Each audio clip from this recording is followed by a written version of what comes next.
Ayan nga at naibigan nating magluluto tayo ng mga mimi, ginisang repolyo. So itong karne kong sahog ay ating sasangkot siya.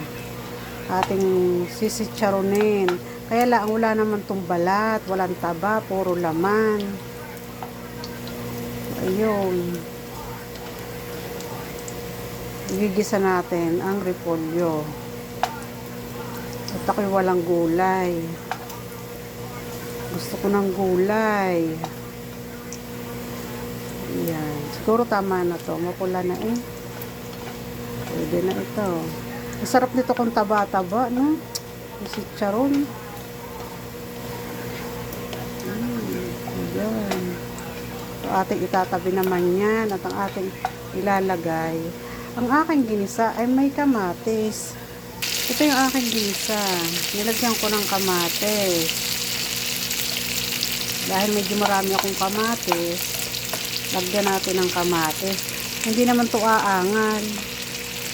At saka ako lang naman ang kakain. Liga.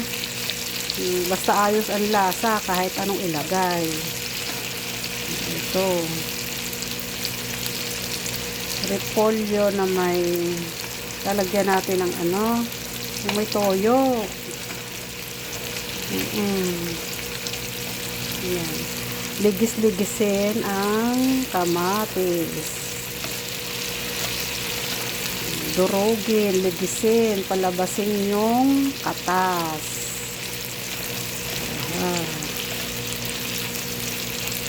Ganyan lang yan. Gisa-gisa, pisa-pisa, mekos-mekos, sabi nga.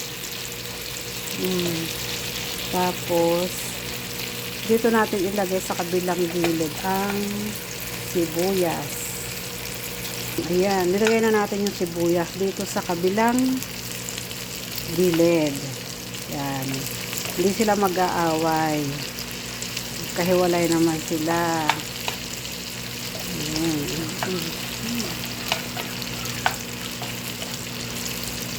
Wala akong pork cubes. Wala akong makita. Kahit yung powder na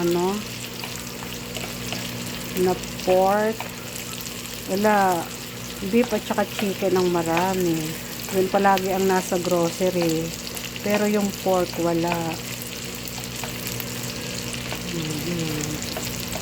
Tapos yung bawang.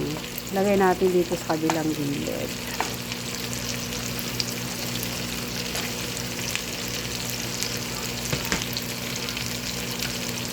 Yan, parang tama gari. Dahil hindi ako madalas maggulay, nakakalimutan ko na. May lalagyan ko ng toyo, yung ginisang tawag ito, repolyo. Pero may kamatis, no?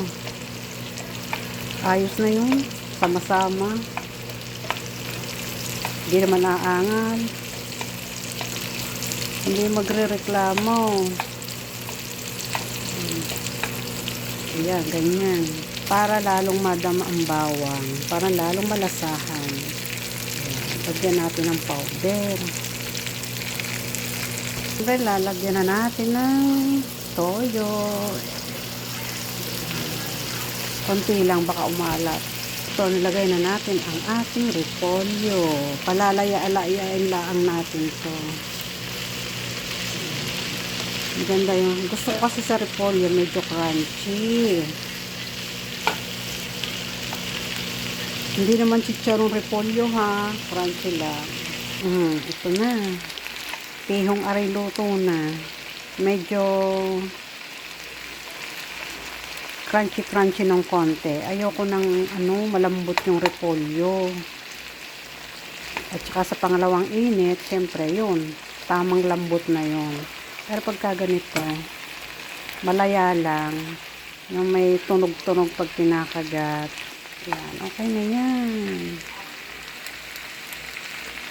Ang iintayin naman natin ay yung rice natin.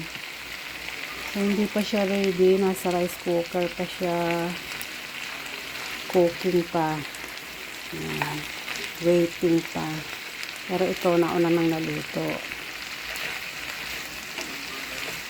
Tapos may sinain pa akong isda na natira. Ay, naku naman. Para naman akong kumain ito sa sa amin. Ayun. So, ito na yan, mga meme. Luto na. Ako'y kain-kain na ha.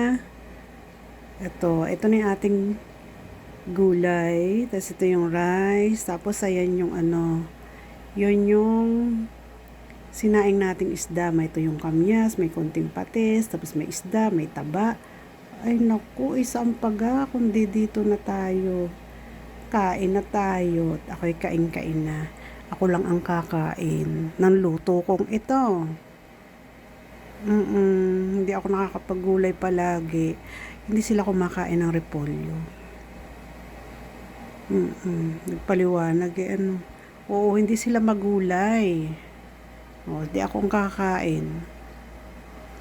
Ayan. Kain tayo mga meme. Bye.